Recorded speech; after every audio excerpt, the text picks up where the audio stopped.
It's the first football at 4 leading into a regular season game. Andrew DiCecco, powered by the Inside the Birds podcast and brought to you by PlaySugarHouse.com. Sign up now. They'll match your first deposit up to $250. Go to PlaySugarHouse.com. Win real money with their sportsbook and casino games from the comfort of your home. Must be 21 or older to play. Gambling problem? Call 1-800-GAMBLER. Mike Gill, Hunter Brody. 97.3 ESPN.com's Andrew DiCecco. It is game week. Eagles and the Washington football team. This Sunday, hear the game live on 97.3 ESPN. The coverage begins at noon. Merrill and Mike have the action starting at 1. A lot to dive into. Let's bring Andrew in. Jim Schwartz, Dave Phipps spoke today. Yesterday, Doug Peterson, Howie Roseman over the weekend. The roster is set. The 53 is out. Let's get into it now with Andrew DiCecco. What's up, bud? Hey, Mike. What's going on? How are you? All is good. There's so much to dive into. I got to start and get your reaction to Jason Peters apparently knocking on the door, walking down the hallway, and saying, hey, guys, I'm sliding back to left tackle. The reaction from Doug Peterson, thrilled to death. It kind of sounds like this one, there's a little bit more into this story than what meets the eye. Yeah, it almost seems like, the player and Jason Peters told Doug Peterson what he was going to do. But we also don't know what goes on behind closed doors. There could have been some sort of an agreement, a gentleman's agreement that the team may have agreed to with Jason Peters. Or he may have just seen his teammate, taking a beating at practice and didn't want to see that happen to Carson Wentz and maybe had a change of heart.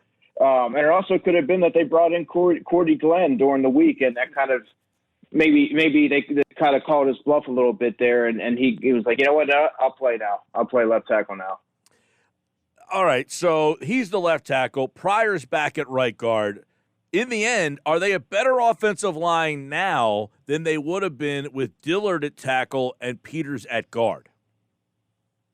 I think so, Mike. And the reason why I think so is because Jason Peters still played at a high level last season. He hasn't shown any sign of really showing a true regression. And at this stage of his career, even at 38 years old, he's a superior player than Andre Dillard. Andre Dillard was not having a poor camp by any standards, but he certainly wasn't taking the reins and really instilling confidence in the coaching staff that he was going to be that lockdown left tackle, that blindside protector, and not have any growing pains. And certainly with a player like Carson Wentz, you don't really want to gamble when you have Washington coming, when you're going to Washington and you're playing the top defensive line in football. You certainly don't want to throw Dillard out there if you have any kind of reservation. So I do think that they're better there with Peters at left tackle. And Matt Pryor, to me, has shown that he can be a right guard, a competent starting right guard in the NFL in this limited sample size in the playoff game with the Seattle Seahawks. He has a tremendous size and reach, and he gets to the second level very quickly. And, we'll kind of see how that goes. But I definitely do think that he can be a competent starter at right guard. So I do think that they're ultimately stronger as it stands right now. Last year, Jason Peters would take some snaps off, and Andre Dillard would be in the mix. And they also had Vaitai to move around in certain spots. This year, is it situational? So if someone on the right side goes down, it's somebody else. If the left tackle goes down, it's Mailata. It seemed like last year you had Vaitai really being the versatile guy and then Dillard at the left tackle spot. But this year it seems like it's almost a free-for-all when it comes to what exact position someone would step in if something happened. Yeah, and it's kind of scary when you think about it, Hunter. Jeff nailed it when we were doing our positional or our outlooks prior to training camp. He listed Vaitai as being the biggest loss for the Eagles. And when you really look at it, he was the guy that didn't get a lot of praise from the fans. But anytime an offensive lineman went down, he could adequately fill pretty much any role in the offensive line, except with the exception of center. And I think that was kind of taken for granted over the years. Now you don't have a big V. Matt Pryor was supposed to be that guy. He was going to be the right guard now. I still think that even with Peters moving to left tackle, the team would be wise to add another veteran left tackle. I still would add a Cordy Glenn because none of those options that on those depth options are ready to step into an NFL game, in my opinion. They all for a multitude of different reasons. You have Jack Driscoll, who's a rookie. Matt Pryor is not a left tackle. I never understood that move. I know that they wanted to give him the first opportunity, but he's a right tackle if anything. But he's his skill set is more so for guard. They don't really have any options right now, and I do know that in a pinch, Isaac Seumalo can play tackle. As a rookie, if you remember, he did play that extra tackle in jumbo formation, so he can do that. Obviously, the Eagles don't want him to do that. They don't like to shake up the continuity too much. But yeah, they do have very minimal options there, which is kind of scary. Andrew, the decision to release Sidney Jones and Rasul Douglas. I mean, obviously those guys.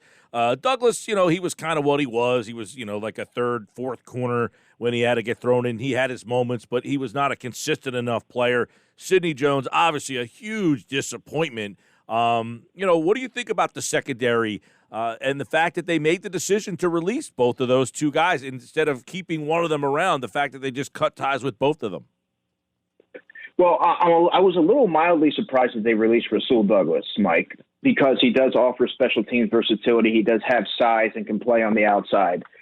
For Sidney Jones, he really wasn't a factor all summer. There was never a competition for the second cornerback spot. That was always going to be Avonte Maddox as the second. Sidney Jones was a non-factor. You can't keep giving this guy all these different chances, and he was coming up small. They couldn't trust him to stay healthy for a full slate of games, and he was constantly battling these soft tissue injuries. And for what it's worth, I feel like whatever confidence he did have was left on the field when they played the Vikings last season, and he had some breakdowns in coverage there.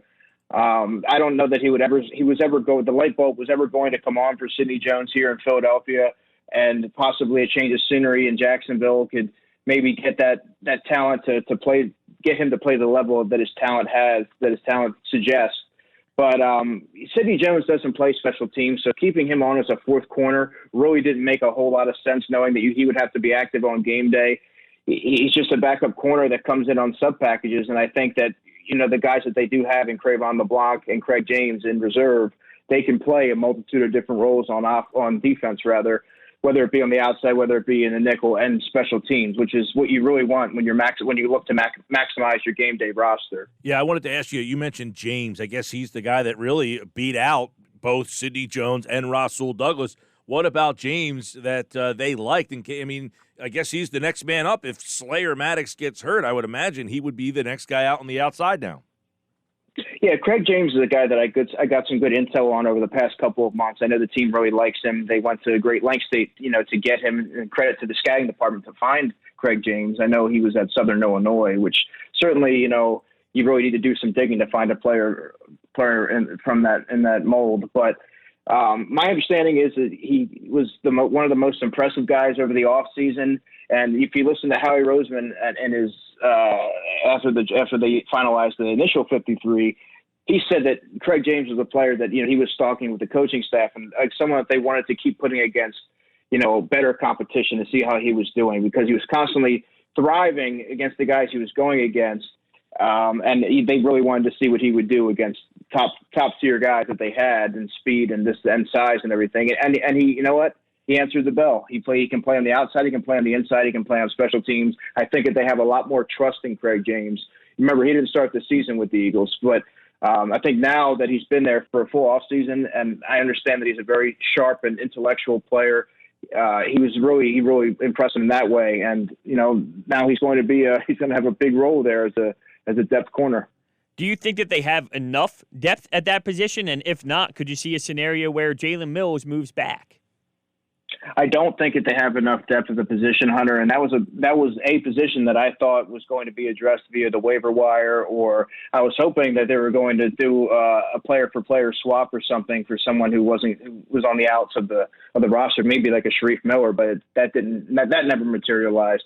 The reason why I don't think that the depth is sufficient enough is because Kravon LeBlanc is primarily a nickel defender. You don't want to put him on the outside very much. He's scrappy and tough and physical, but he doesn't have the size. He doesn't have the speed. So he's kind of limited to playing only the slot. And Craig James is your only guy, and I believe he's like 5'11", and he has his hands full with all four special teams phases. And I think that they really could stand to add a veteran to the position with some length and size. Yeah, you look at it. Andrew DiCecco is with us, Football at 4 here, looking at the Eagles' roster decisions from over the weekend. That secondary is definitely a different look, and of course, Malcolm Jenkins is not there in the secondary. And how much is not going to not having Will Parks going to impact them for at least the first couple of weeks of the season? It's certainly going to impact them a little bit, but if you listen to Inside the Birds, Jeff mentioned, I believe it was about 3 to 4 weeks ago, that Marcus Epps was a sleeper in one of the sleepers of training camp, and he really stood out and impressed the coaching staff. And now he's going to have that role as the third safety and really not necessarily take on all the responsibilities that Will Parks had. But if you listen to Jim Schwartz talk, he really seemed confident that Marcus Epps could step in there and do some different things. He got a lot bigger. He understands the system now. They were really excited when they claimed him off waivers, and now he's going to have a chance to play on defense. I think that he can play adequately enough to kind of tide them over until Will Parks comes back. You mentioned Sharif Miller at one point, and were you shocked that he got cut, that they're pretty much admitting another swing and miss in the draft? I think I was in the minority, Hunter, when I did my 53-man roster, and whenever I spoke about Sharif Miller, I would always tell folks that, you know what, he hasn't done anything. He played two defensive snaps last season on special teams. He couldn't get on the field. They needed to trade a fourth-round pick to get Jannard Avery to play because they weren't getting anything out of Sharif Miller. He was virtually invisible this summer. I think if they saw all they needed to see it from Sharif Miller, I was never really a fan of the pick. He was considered to be more of a project when they took him, but that was also a reach in the fourth round. There was a player from Texas named Charles Omenihu who went around later, who had a better college resume and an NFL body. I believe he was 6'5", 280, and he ended up having 3 sacks for the Texans last year in a rotational role and contributed. So I never really got the Sharif Miller pick, and it was really refreshing to see the team this year really focus on who's producing versus, who do they invest draft capital on. Yeah, I know, and they did that with Sidney Jones and Russell Douglas as well, second and third round picks. And Howie Roseman talked about that over the weekend. He said, hey, I talked to a good GM once told me you can't keep guys based on their draft stock, but most teams, the Eagles have done it. Most teams do it. They hold on to these guys because of where they get drafted. Yeah, and I think they learn from their mistakes because in the past it hasn't worked out. They've kept guys on there. Look no further than someone like Mac Hollins or a Shelton Gibson, that they've made the team over a player like Greg Ward who outperformed them in the preseason and then went on to step in seamlessly on offense and really caught the football well and made some plays down the stretch. And I believe Mac Hollins went about a month and a half without catching a pass. Those guys were clearly not NFL caliber players, and the Eagles prioritized keeping them on the roster over guys that deserve roster spots. And you learn from those mistakes, and you got to see that with, you see a guy like a Casey Twohill who outperformed Sharif Miller. And Quez Watkins, who they didn't want to lose through waivers. These guys performed well in camp, and they didn't want to risk parting with them and potentially losing some of those guys for players that really didn't justify keeping around. A couple things I want to get into before.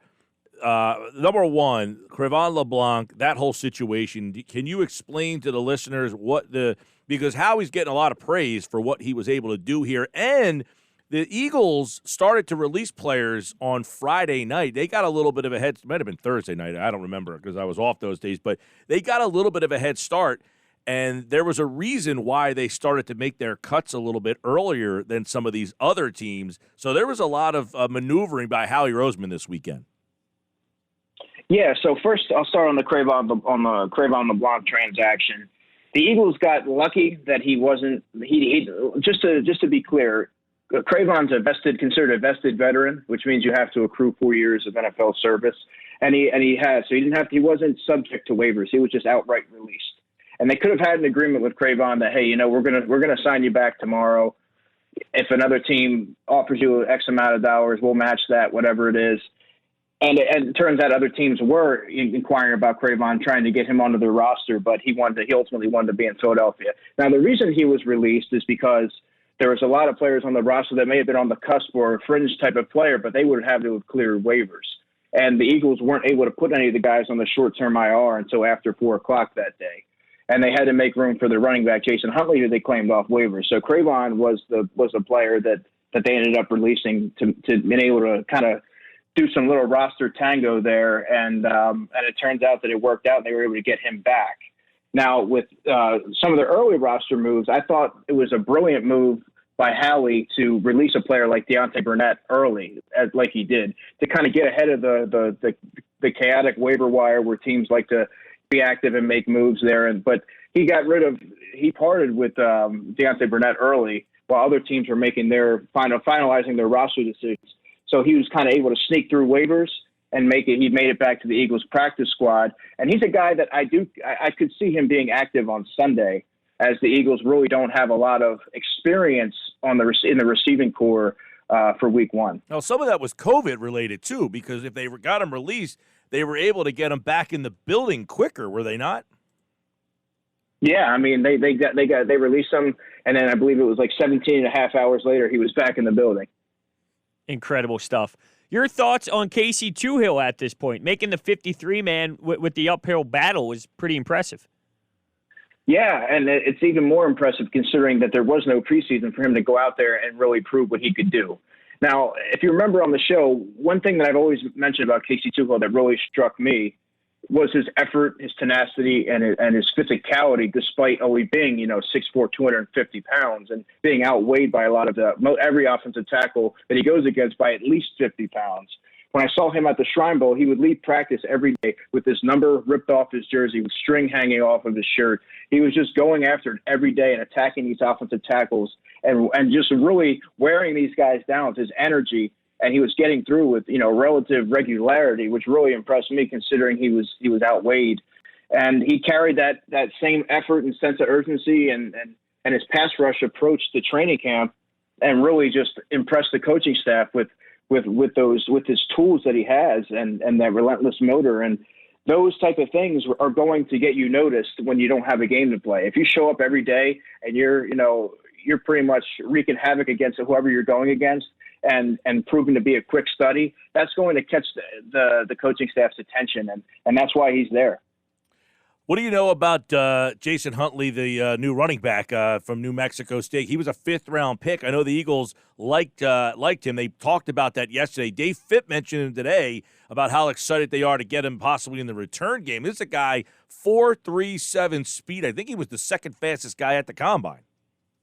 Well, he wasn't invited to the Combine, but I believe he would have been the fastest running back at the NFL Combine. He's a little bit undersized. But that was his pro day time. Right, his pro day time. And he was a player that I consider to be a draft sleeper of mine from New Mexico State. I didn't think he would be drafted. It was surprising to see him taken in the 5th round, but he does have this incredible speed, this burst, this kick return ability. The Lions just weren't able to keep him because they simply have about 5 running backs on the roster right now. And I think that the Eagles were fortunate to get him. I know he was on their radar going into the draft, but I could see him being their opening day kick returner. He provides value in that area. He had over 1,000 yards rushing and 1,000 yards receiving as a senior last season. So he does have that versatility to his game. And he's surprisingly tough after, when he gets in space. He doesn't go down very easily when guys try to bring him down. Yeah, that's an interesting pickup at the running back spot. And then, as you mentioned, Casey Twohill was another draft choice of theirs that ended up making the team. And I guess the next thing to kind of keep an eye on is Rieger, when he'll be ready to go. Alshon Jeffrey, he was put on the active roster. He was not put on the PUP list. So they think he'll be ready to go, obviously before Week 7, so they didn't put him on the PUP list. But the Eagles' wide receiving unit could have a completely different look in week number 2 or 3.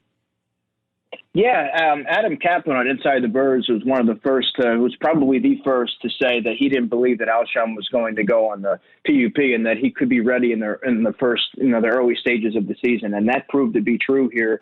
And I kind of had the sense also that they were going to keep him on the 53. That's very telling. I do think that he's going to come back sooner than many anticipated. And I also believe that Jalen Reagor, I believe I saw something earlier this afternoon that, week 2 is looking pretty good for Reagor. And I think that kind of aligns with them not adding a veteran receiver and keeping a guy like Deontay Burnett on the practice squad in the event that they need him.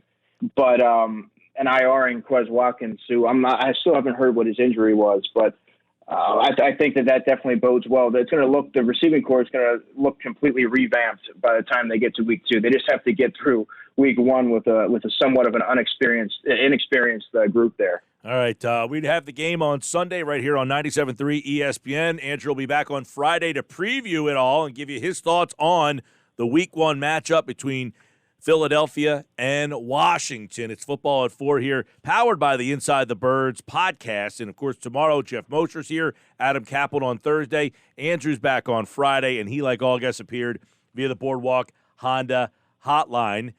Before Thursday night, we got Chiefs and Houston. Any thoughts there? Well, I'm going with the Chiefs. Their offense is just a complete juggernaut.